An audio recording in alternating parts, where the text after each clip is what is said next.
Assalamualaikum warahmatullahi wabarakatuh. Kami dari kelompok 1 dengan mata kuliah Kalkulus 2. Tapi sebelum itu kita perkenalan diri dulu. Nama saya Ade Saputra Marbaung. Nama saya Anjani Sahid.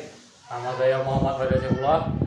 Di sini kita akan menjelaskan sedikit tentang modul 1, modul pertemuan 1, yaitu tentang integral tak tentu atau yang bisa disebut anti turunan. Berikut penjelasan dari kami.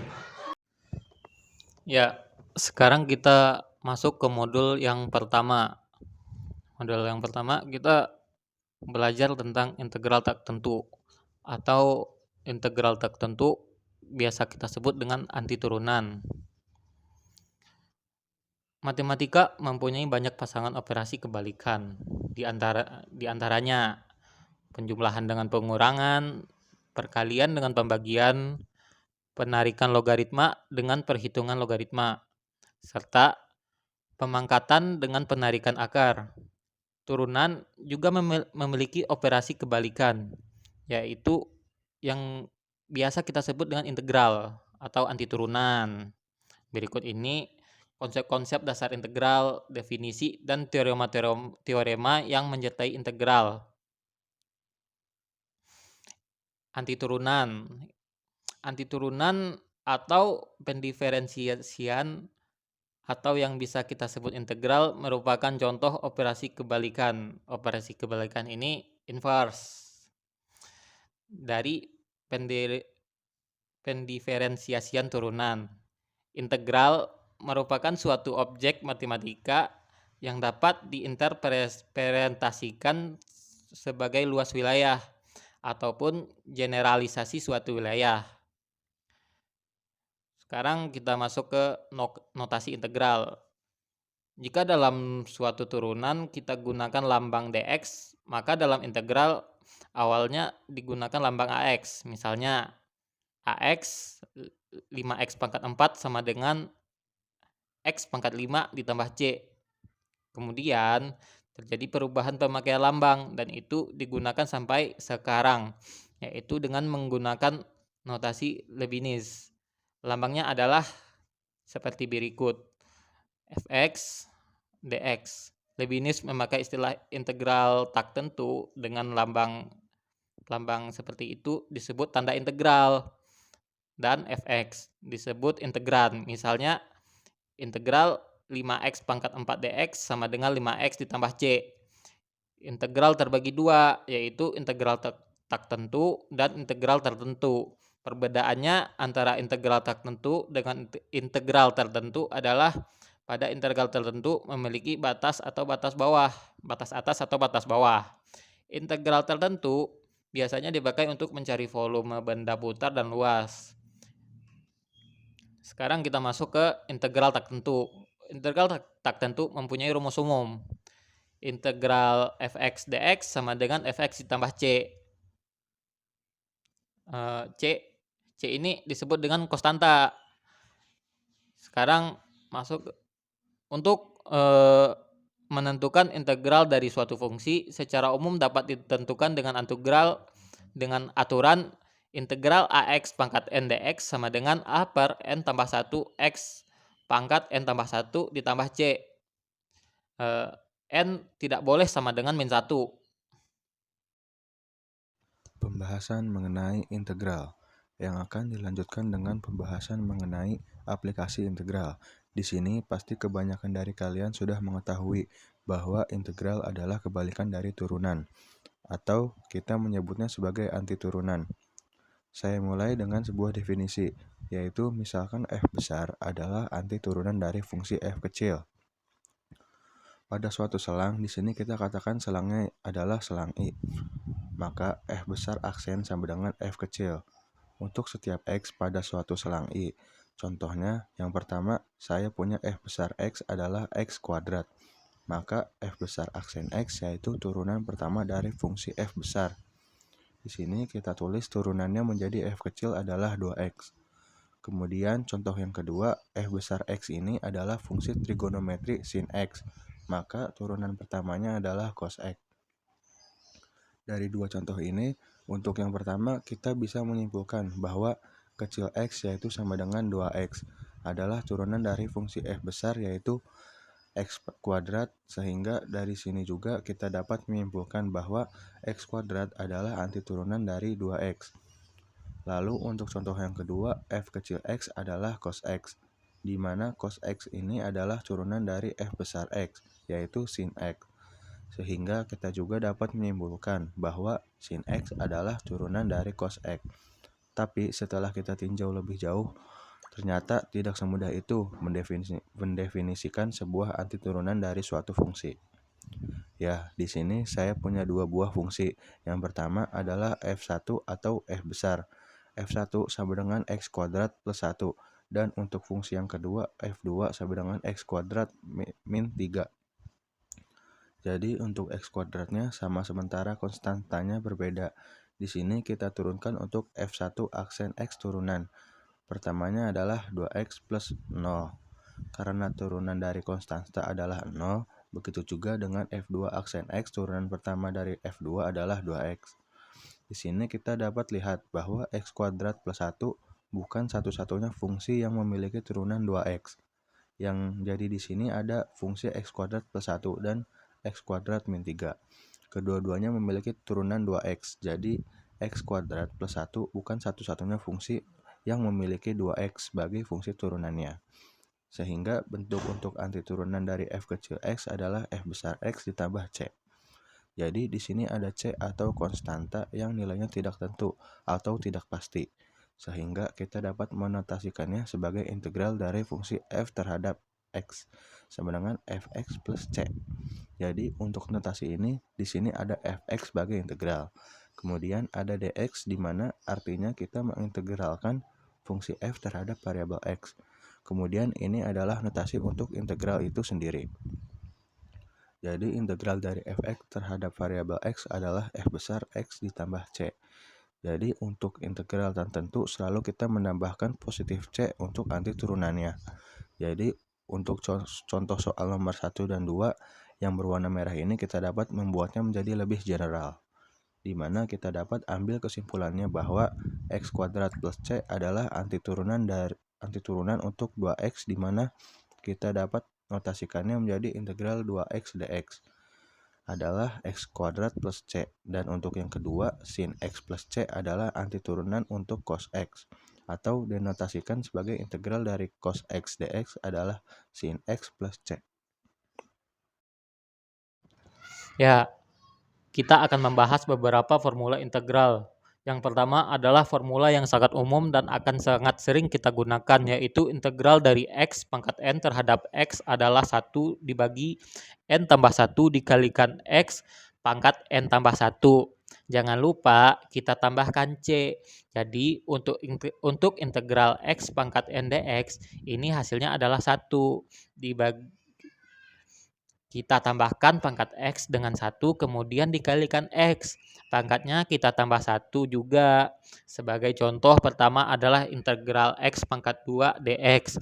Di sini n-nya adalah 2, sehingga hasilnya adalah 1/2 ditambah 1x pangkat 2 ditambah 1 ditambah c. Hasilnya adalah 1/3 x pangkat 3 ditambah c. Contoh yang kedua adalah integral y pangkat 3 dy. Ya, di sini ternyata integral itu tidak hanya bervariabel x, bisa saja variabel y atau z. Intinya di sini kita harus memperhatikan fungsi dan juga variabel pengintegralannya. Dengan mudah kita dapat menjawab soal yang ini, yaitu 1/4 y pangkat 4 tambah c. Soal yang ketiga, integral 1 terhadap x. Karena 1 ini adalah konstanta, di sini kita tidak melihat bentuk x pangkat n, tapi kita membuat 1 ini menjadi x pangkat 0 dx. Seperti ini. Karena sesuatu dipangkatkan 0, hasilnya akan 1. Hasil integralnya 1 dibagi dengan 0 ditambah 1 pangkat 1x pangkat 0 ditambah 1 ditambah c sama dengan x tambah c. Contoh soal yang lain adalah integral 2x. Ini juga sama konstantanya seperti yang nomor 3. kita menjawabnya langsung, yaitu 2x ditambah c. Jadi untuk nomor 1 ini adalah formula atau formula yang paling umum yang selalu kita gunakan ketika menyelesaikan integral ataupun untuk integral dengan bentuk trigonometri. Kita memperoleh hasil integral tersebut langsung dari turunannya. Misalkan di sini integral sin x dx. Untuk menjawabnya, kita tinggal mencari fungsi trigonometri. Apa yang ketika kita turunkan hasilnya adalah sin x, dan jawabannya adalah negatif cos x, karena cos x ketika kita turunkan hasilnya adalah min sin x. Ya. Kemudian kita kalikan dengan negatif di depannya menjadi sin x. Jangan lupa selalu kita tambahkan c. Ya, contoh yang lain, yang ketiga, integral cos x terhadap x. Kita ingat-ingat fungsi apa yang ketika kita turunkan hasilnya adalah cos x, yaitu sin x. Jangan lupa kita tambahkan c. Jadi untuk integral trigonometri, ketika kita bisa menghafal dan turunkan trigonometri, maka menjawab soal-soal tersebut nggak bakalan sulit. Jadi seperti itu. Berikutnya kita akan membahas dua sifat kelinearan integral. Yang pertama adalah integral dari k kali f besar x terhadap x. Jadi ini adalah integral dari suatu konstanta yang dikalikan fungsi f kecil. Kita dapat mengeluarkan konstantanya menjadi k, dikalikan integral dari f besar x terhadap x. Jadi untuk sifat yang pertama ini, konstantanya dapat keluar dari integral. Contohnya yang pertama, integral dari 4x pangkat 3 dx. Di sini kita dapat mengeluarkan 4-nya dari integral. Sehingga 4 dikalikan integral x pangkat 3 dx. Kemudian kita integralkan x pangkat 3-nya dengan formula integral yang sebelumnya sudah kita bahas. Hasilnya adalah 4 dikalikan 1/3 tambah 1x pangkat 3, 1 pangkat x pangkat 3 plus 1 plus c. Hasilnya adalah 4 dikalikan 1/4x pangkat 4 tambah c sama dengan x pangkat 4 tambah c. Contoh yang kedua, 5x pangkat 2 dx selain dikeluarkan dari integral, sebetulnya kita bisa langsung mengerjakannya menjadi 5 dibagi dengan 2 plus 1 x pangkat 2 plus 1 plus c. Hasilnya adalah 5/3 x pangkat 3 ditambah c. Sifat yang kedua yaitu integral dari penjumlahan ataupun pengurangan dua buah fungsi. Hasilnya adalah sama dengan jika kita mengintegralkan masing-masing fungsi, kemudian hasil integral tersebut kita jumlahkan atau kita kurangkan. Contohnya adalah integral 3x pangkat 2 tambah 4x dx. Jadi soal ini adalah integral dari penjumlahan dua buah fungsi, yaitu 3x pangkat 2 dan 4x. Di sini kita bisa memisahkan bentuknya menjadi integral dari masing-masing suku, yaitu integral 3x pangkat 2 dx tambah integral dari 4x dx. Kemudian kita juga dapat menerapkan sifat yang nomor 1 tadi, yaitu konstantanya bisa keluar, dan terakhir kita integralkan menjadi 3 dikali 1/3x pangkat 3 ditambah c1. Kemudian untuk 4 dikalikan integral x dx, hasilnya adalah 4 dikalikan 1/2 x pangkat 2 ditambah c2, hasilnya adalah x pangkat 3 tambah c1 ditambah 2x pangkat 2 plus c2, dikarenakan c1 dan c2 sama-sama konstanta. Dan jika kita jumlahkan akan menghasilkan suatu konstanta juga. Kita dapat menyederhanakan bentuknya menjadi x pangkat 3 plus 2x pangkat 2 plus c besar, di mana c besar ini kita tulis yaitu c1 plus c2. Ada beberapa contoh soal supaya makin paham dalam menyelesaikan soal-soal integral. Untuk yang pertama, dapat kita selesaikan dengan mudah integral dari 2x pangkat 3 dikurang 5x tambah 7. Diintegralkan terhadap x, hasilnya dapat langsung ditulis 2/4 4 itu dari 3 plus 1, 2/4 X pangkat 4 dikurang 5/2 X pangkat 2 ditambah 7X. Jangan lupa kita tambahkan C. Kemudian kita buat bentuk menjadi paling sederhana, yaitu setengah X pangkat 4 dikurang 5/2X pangkat 2 ditambah 7X tambah C. Untuk soal yang kedua, di sini ada integral 1/X kuadrat dikurang X kuadrat dikurang 1/3. Ya, untuk bentuk umum integral itu hanyalah ada satu bentuk, yaitu X pangkat N dx sama dengan 1/N tambah 1X pangkat N plus 1 tambah C. Tentu saja di sini kita tambahkan syarat bahwa N tidak boleh sama dengan min 1, karena ketika N sama dengan min 1 maka nilai penyebut ini akan menjadi 0, sehingga hasil dari integral ini menjadi tidak terdefinisi. Jadi untuk contoh soal yang kedua, di sini terdapat bentuk 1/X kuadrat. Kita harus mengubahnya menjadi X pangkat N. Jadi sebelum kita integralkan, kita ubah dulu ke bentuk umum, karena 1/A pangkat N dapat kita ubah menjadi A pangkat min, jadi 1/X kuadrat. Dapat kita tulis menjadi X pangkat min 2, kemudian dikurangi X kuadrat kurang 1/3. Diintegralkan terhadap X.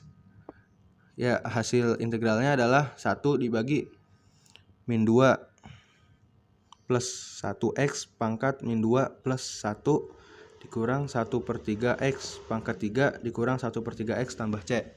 Di sini kita sederhanakan menjadi min X pangkat min 1 dikurang 1/3 X pangkat min 3 dikurang 1/3 X plus C. Karena kita selalu menghindari pangkat negatif, maka bentuk ini kita ubah kembali menjadi min 1X dikurang 1/3 X pangkat 3 dikurang 1/3 X plus C. Ya, ini untuk contoh soal yang kedua. Untuk contoh soal yang ketiga, yaitu integral dari akar X ditambah akar pangkat 3 dari X. Untuk contoh soal yang ketiga, belum terlihat bentuk umumnya, karena bentuk akar seperti ini dapat kita tulis menjadi A pangkat M atau N, dimana jika N-nya tidak ditulis berarti artinya adalah akar pangkat 2. Untuk soal nomor 3 ini kita ubah ke bentuk umum menjadi X pangkat setengah ditambah X pangkat 1/3. Di sini sudah terlihat bahwa R-nya yaitu N-nya adalah setengahnya dari 1/3. Jadi di sini kita langsung integralkan 1 dibagi setengah. 1 dibagi setengah tambah 1 kalikan X pangkat setengah tambah 1 ditambah 1 dibagi 1/3 ditambah 1X pangkat 1/3 ditambah 1 plus C sama dengan 1 3/2 X pangkat 3/2 tambah 1 4/3 X pangkat 4/3 tambah C. Dan lebih sederhananya adalah 2/3 X pangkat 3/2 ditambah 3/4 X pangkat 4/3 plus C. Untuk bentuk X pangkat 3/2 dan X pangkat 4/3 boleh saja kita kembali menulisnya menjadi bentuk akar. Dan untuk soal yang keempat, integral 2X dikali 1 min X pangkat 2 integralkan terhadap X. Di sini ada bentuk perkaliannya, di mana untuk integral sendiri kita hanya punya bentuk penjumlahan ataupun pengurangan. Jadi, untuk bentuk perkalian ini tidak boleh diintegralkan masing-masing suku seperti ini. Untuk pengerjaan seperti ini salah total. Jadi jika kita menemukan bentuk perkalian pada integral, kita harus menguraikannya terlebih dahulu supaya keluar bentuk penjumlahan ataupun pengurangan. Di sini kita kalikan dulu secara distributif sehingga untuk integralnya adalah 2X min 2X pangkat 3. Jadi kita distributif seperti ini baru setelah bentuknya menjadi penjumlahan ataupun pengurangan. Kita integralkan, yaitu hasilnya 2/2 X pangkat 2 min 2/4 X pangkat 4 plus C. Sederhanakan menjadi X pangkat 2 kurangi setengah X pangkat 4 plus C. Dan untuk soal yang kelima, di sini bentuknya adalah pembagiannya jadi 4X pangkat 6 ditambah 3X pangkat 4 per X pangkat 3 diintegralkan terhadap X. Di sini masih ada bentuk pembagian. Kita dapat menguraikannya membagi masing-masing suku dengan X pangkat 3. Seperti ini kita sederhanakan bentuk integralnya menjadi 4X pangkat 3 ditambah 3X. Ya, kelas sederhana seperti ini baru kita integralkan yaitu 4 per 4X pangkat 4 ditambah 3 per 2X pangkat 2 ditambah C, yaitu X pangkat 4 ditambah 3 per 2 X pangkat 2 ditambah C. Lanjut ke contoh soal yang ke-6. Ini juga bentuk perkalian. Integral dari X min 1 dikali X plus 3 diintegralkan terhadap X. Ya, ini kita distributifkan dulu menjadi integral X pangkat 2 ditambah 2X min 3. Di sini terlihat bahwa bentuknya sudah penjumlahan atau pengurangan, baru kita integralkan menjadi 1 per 3X pangkat 3 ditambah 2 per 2X pangkat 2 min 3X plus C. Hasil akhirnya adalah 1 per 3X pangkat 3 ditambah X pangkat 2 min 3X plus C. Dan untuk soal yang ke-7, integral dari T pangkat 2 ditambah 1 pangkat 2 per akar T diintegralkan terhadap T yang karena di sini masih ada bentuk pangkat 2, jadi kita uraikan dulu menjadi T pangkat 4 ditambah 2T pangkat 2 plus 1 per akar T, di mana akar T adalah T pangkat setengah. Baru kita bagi masing-masing suku, yaitu T pangkat 4 per T pangkat 1 per 2 ditambah 2T pangkat 2 per T pangkat 1 per 2 ditambah 1 per T pangkat setengah. Setelah itu kita sederhanakan supaya bentuknya menjadi bentuk umum. Jadi T pangkat 7 per 2 ditambah 2T pangkat 3 per 2 ditambah T pangkat min setengah. Baru kita integralkan menjadi 1 per 9 per 2 T pangkat 9 per 2 ditambah 2 per 5 per 2 pangkat per 5 per 2 T pangkat 5 per 2 ditambah 1 per 1 per 2 T pangkat 1 per 2 plus C. Kita sederhanakan bentuknya menjadi 2 per 9 T pangkat 9 per 2 ditambah 4 per 5 T pangkat 5 per 2 ditambah 2 T pangkat 1 per 2 plus C. Ya, untuk nomor 8 ini masih ada bentuk pembagian, tetapi karena pembaginya adalah X dikurang 1, maka kita tidak bisa membagi lagi dengan masing-masing suku penyebut. Jadi, cara menyederhanakannya adalah kita menggunakan bagi kurung. Di sini ya kita bagi dengan X dikurang 1, X min 1, X pangkat 3. Kita bagi dengan X, hasilnya adalah X kuadrat. Kemudian kita kalikan X kuadrat dengan X dikurang 1. Kita kurangkan, sisanya adalah min X kuadrat dikurang 5X ditambah 6. Kemudian kita bagi-bagi lagi nih, min X kuadrat dengan X, yaitu min X. Kita kalikan min X dengan X dikurang 1, menjadi min X kuadrat ditambah X. Kita kurangkan, hasilnya adalah min 6X ditambah 6. Kemudian kita bagi dengan X, hasilnya adalah min 6. Terakhir kita kalikan lagi sehingga sisa pembaginya adalah 0. Jadi ini adalah hasil pembagian dari fungsi integral yang dapat membuat soal nomor 8 menjadi lebih sederhana, yaitu X kuadrat dikurang X dikurang 6. Integralnya adalah 1 per 3X kuadrat dikurang setengah X kuadrat dikurang 6X ditambah C. Sekarang kita lanjut ke soal nomor 9. Ini adalah integral trigonometri, yaitu integral min 5 dikali sin X dx. Dengan mudah kita keluarkan min 5-nya dari integral. Sehingga kita tinggal mengintegralkan sin X terhadap X. Integral dari sin X adalah min cos X ditambah C. Sehingga hasilnya adalah 5 cos X ditambah C. Dan yang nomor 10, ini soal terakhir ya. Juga sama nih, masih mengandung integral trigonometri. Kita dapat langsung kerjakan ya. Integral 2 sin X adalah 2 dikalikan negatif cos X. Jadi negatif cos X ditambah integral X kuadrat adalah sepertiga X pangkat 3. Integral secant kuadrat X adalah tangen X, sehingga hasilnya 3 dikalikan tangen X, hasilnya kita tambahkan dengan C. Jadi seperti itu untuk contoh soalnya.